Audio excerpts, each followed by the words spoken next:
इस वक्त एक बड़ी खबर आपको बता देते हैं। कल पेश होने वाले बिल में 14 संशोधनों को शामिल किया गया है। टीडीपी जेडीयू के सुझाव बिल में शामिल किए गए हैं। टीडीपी के 3 सुझावों को बिल में शामिल किया गया है। जेडीयू के सुझावों को भी बिल में जगह दी गई है। कांग्रेस बीजेपी ने अपने सांसदों के लिए व्हिप जो है वो जारी कर दिया है। कल का दिन महत्वपूर्ण होने जा रहा है। मोदी 3.0 की पहली परीक्षा आप कह सकते हैं। साथियों का समर्थन अभी तक तो मिलता हुआ नजर आ रहा है और इसी पर जवाब अंजुम आरा जी, आपको बहुत देर कर दी जनाब आपने आते आते।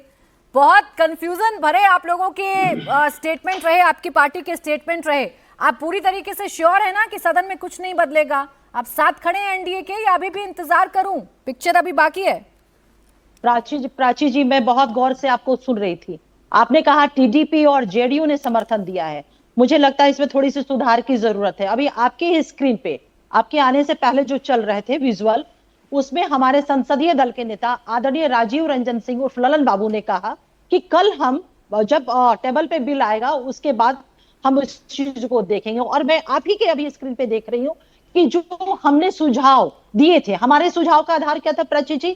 जो संगठन के उलेमाओं ने या संगठन के नेताओं ने हमारे माननीय मुख्यमंत्री नीतीश कुमार जी के समक्ष अपनी आशंकाएं और चिंताएं जाहिर की थी, उन्हीं आशंकाओं और चिंताओं को हमारे माननीय सदस्य श्री दिलेश्वर कामत जी ने जेपीसी के समक्ष रखा था। अगर मैं देख रही हूं कि उन सुझावों को बिल में मसौदे में रखा गया है, ये बहुत अच्छी बात है। यानी कि वो सुझाव, वो कंसर्न उन संगठनों के नेताओं के थे। लेकिन प्राची जी, एक बड़ा सवाल जो है मौजूद है यहाँ पे। जिस तरह से इंडी गठबंधन के तमाम नेता वक्फ अमेंडमेंट बिल के पीछे खड़े होकर के अपनी राजनीतिक स्वार्थ सिद्धि करने का प्रयास कर रहे हैं ना, ये घोर मुझे आपत्तिजनक है। ये बहुत बड़े खैरखा बने हुए हैं मुस्लिम हितों के।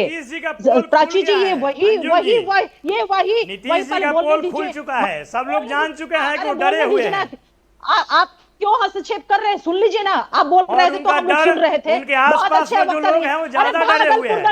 अरे भागलपुर दंगा मुझे मालूम है, शर्म नहीं आती है। भागलपुर दंगा, भागलपुर सच्चर कमीशन की रिपोर्ट ने सारे दंगों के अपराधी आपके साथ हैं। 11 दंगे बिहार में, देश के सबसे बड़े दंगों के अपराधी आपके साथ हैं। इससे बड़ा शर्म, सत्ता का मलाई उनके साथ आनंद ले रहे हैं। कुछ नहीं हो सकता है। जिस तरह से उनका मति भ्रष्ट हो गया है, पूरा देश के लोग देख रहे हैं। चलिए टॉपिक पर वापस आते हैं। नवल किशोर जी, नवल किशोर जी और अंजुम आरा जी, टॉपिक पर वापस आते हैं।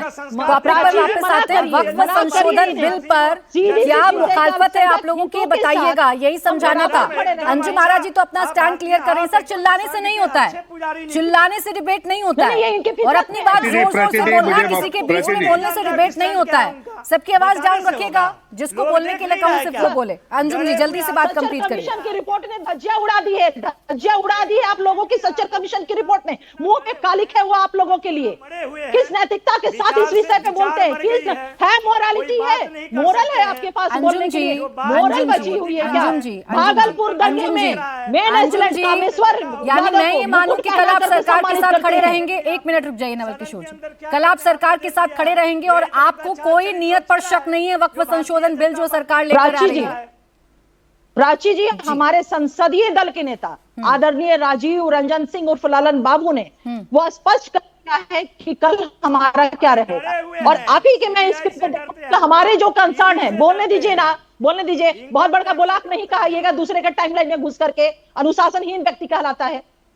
और दूसरी चीज, हमारे जो कंसर्न जेपीसी में हमारे माननीय सदस्य दिलेश्वर कामत जी ने रखा है, उन्हीं सामाजिक संगठनों के नेताओं ने जो कंसर्न आशंका जताई है उसी को रखा है। अगर वो बिल में आ जाते हैं तो मुझे नहीं लगता कि इस बिल पर किसी को आपत्ति फिर होनी चाहिए। ये बिल अगस्त 2024 में रखा गया अजीज खान जी, फिर जेपीसी के पास गया। आप तमाम लोग उस जेपीसी में सुझाव देने के लिए बिल्कुल स्वतंत्र थे।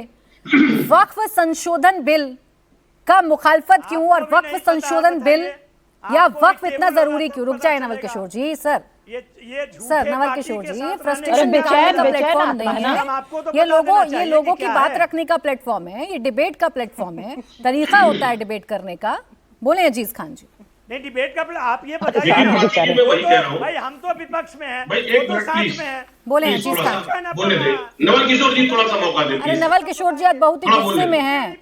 नवल किशोर जी बहुत गुस्से में हैं। न जाने देखिए, क्या पूछ लिया देखिए, नवल किशोर जी आज आपसे। देखिए, वक्फ प्राची संशोधन जी, बिल पर मैं भी प्राची जी। चर्चा करना चाहती हूँ, आप भी थोड़ा शांत पानी पी लीजिए नवल हमेशा किशोर एक जी, ही पानी मूड पी में लीजिए, रहते हैं वो। पानी पी लीजिए, पानी थोड़ा, फिर बता पाइएगा कि वक्फ संशोधन बिल के खिलाफ आप लोग क्यों खड़े हैं। आवाज डाउन, बोले अजीज खान जी। देखिए प्राची जी, दो तीन बड़ी इंपॉर्टेंट बात है और उसको समझना सुनना बहुत इंपॉर्टेंट है। बीजेपी देश को गुमराह कर रही है और ये हमेशा जब ऐसी स्थितियां आती हैं तो ये बड़े बड़े सपने दिखाते, ख्वाब दिखाते कि मैं ये फला करने जा रहा हूं जिससे ये फायदा हो जाए। यही हाल इन्होंने नोटबंदी में भी किया था। कहा था कि नोटबंदी करने से फला फला फायदे हो जाएंगे और क्या क्या, आज तक ये ना बता पाए। यही जब किसान का इन्होंने बिल पेश किया था, किसान कानून बनाए थे, तो किसान कानून के पता नहीं क्या क्या फायदे इन्होंने बताए थे। किसी किसान ने माना नहीं बात और ये समझा नहीं पाए कि इससे फायदे क्या है और परिस्थितियां क्या हुई, आपने देखा, रोल बैक हुआ। इस तरीके के ये तमाम कानून बनाते रहते हैं, बनाने की कोशिश करते हैं, जो खुद ही नहीं जानते हैं कि कानून में एक्चुअल स्थिति होनी क्या चाहिए। अजीज खान यही हाल ये वक्त बिल में है। अजीज खान वक्त को ये खुद नहीं समझ पा रहे सीएनआरसी हैं में आपने कि कहा इस था वक्त नागरिकता मुझे- सुनिए मेरी जाएगी, बात। कितने लोगों की नागरिकता गई बताइएगा जरा। आसाम में गई। एक बात बताओ, सीए जिस तरह से सीए को लेकर के मैंने देखा सरकार क्रेडिट लेना चाह रही थी, कितने लोगों को बसा दिया जरा बताइए मुझे। अरे उसको आप लेकर बताइए के ना, हाइप आप लोगों को क्रिएट तो किया डर गया था है। कि देश के मुसलमानों की नागरिकता सुनिए छीन ली ना, जाएगी, सुनिए ना। तो आपके पास तो आंकड़ा सुनिए ना, होना चाहिए अरे ना। भाई,